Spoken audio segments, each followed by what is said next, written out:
Hello friends. Today we are going to be discussing progressive overload. So this is one of the biggest questions that I get asked in terms of reaching goals, maintaining goals. Is it really that crucial? How do you do it? Why do we do it? All the things. So if you're not familiar with this term, it's basically adding in additional intensity or stress on the body in order to reach a goal, in order to grow, in order to get stronger, to get faster, whatever your goal is. You can use progressive overload to your benefit if done correctly. And I want to start by showing you general adaptation syndrome. This is what happens day to day. This is what our body does.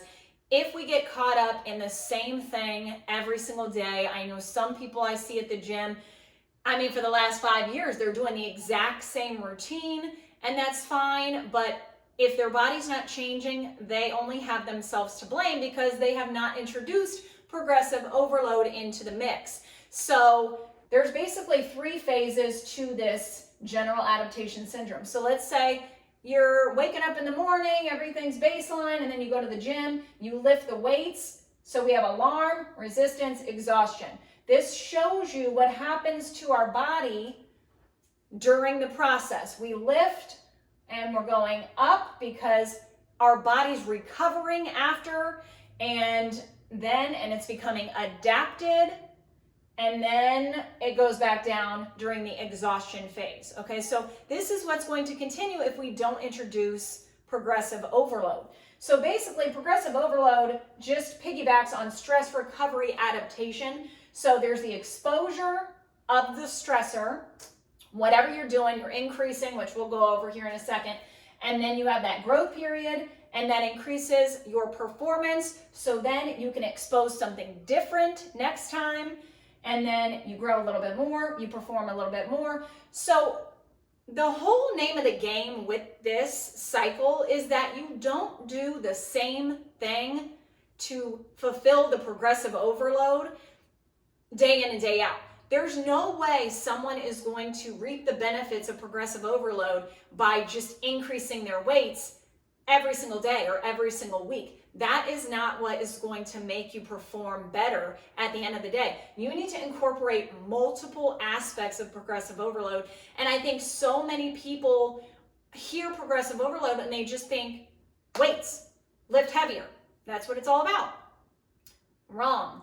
I'm here to tell you I have utilized progressive overload in so many ways, and weight, the actual weight, is probably the least of my concerns. There have been multiple studies done, and they do compare groups that are doing one muscle group once per week, heavy.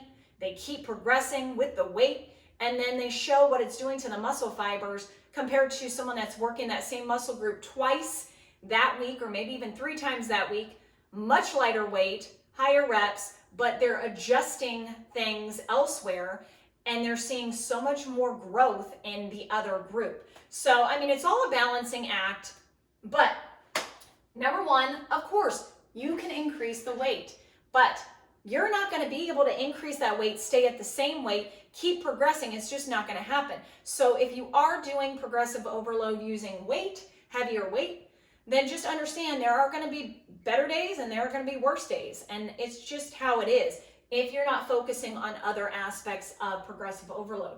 So the frequency, again, are you doing your muscle group once a week, or are you doing it twice a week?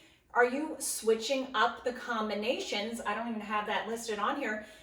That's why I tell my clients, I'm not going to always have you do chest and tris together, back and bis together, lower body, the same movements. It's always a different combination of muscle groups because you constantly want to challenge your body, shock your body, keep your body on its toes. That is what it's all about. When I always say confuse the body, that's progressive overload. Confusing the body, stressing it out, making it work, making it adjust. Number 3, number of reps and sets. Pretty simple. Sometimes you get caught up in doing 12 reps, 3 sets.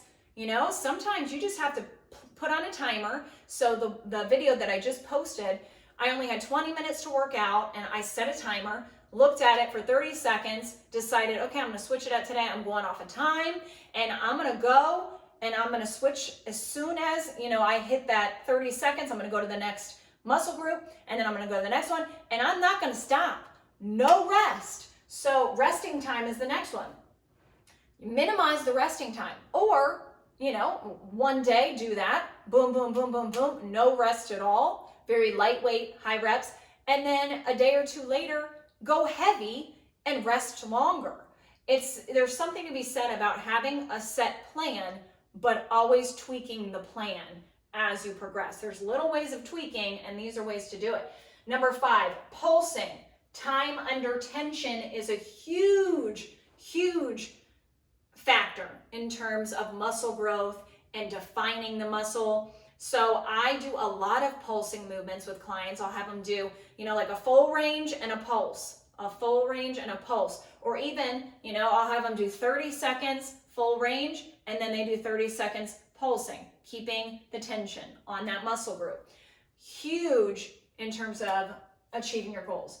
And then the last one, this is something that I have been doing for so long, and I think I'm the only person that ever does it, because anytime I write a program for a client and they see the way I have it, they always do it wrong from the very start, and I have to explain why I'm having them do it the way I'm having them do it. But that is, I do a lot of circuit training, so three movements in that group, right? So I'll have overhead single arm shoulder press with the dumbbell, and then I'll have them do single arm lateral raise, and then I'll have them do a single arm jab. And so many people will do one set, one set, one set, one set, and then one set, one set. And that is not the goal. Again, time under tension, meaning burn out, fatigue the hell out of that specific area. So you do them all 3 back to back, then switch sides. I tell you what, that is the secret sauce right there. That is the secret sauce for you. So you're welcome. Drop a thank you in the comments. You are welcome. So hopefully this was beneficial and valuable to you. And as always, if you want to expedite the process, reach out to me for online coaching, and we will talk soon. Thank you for the support.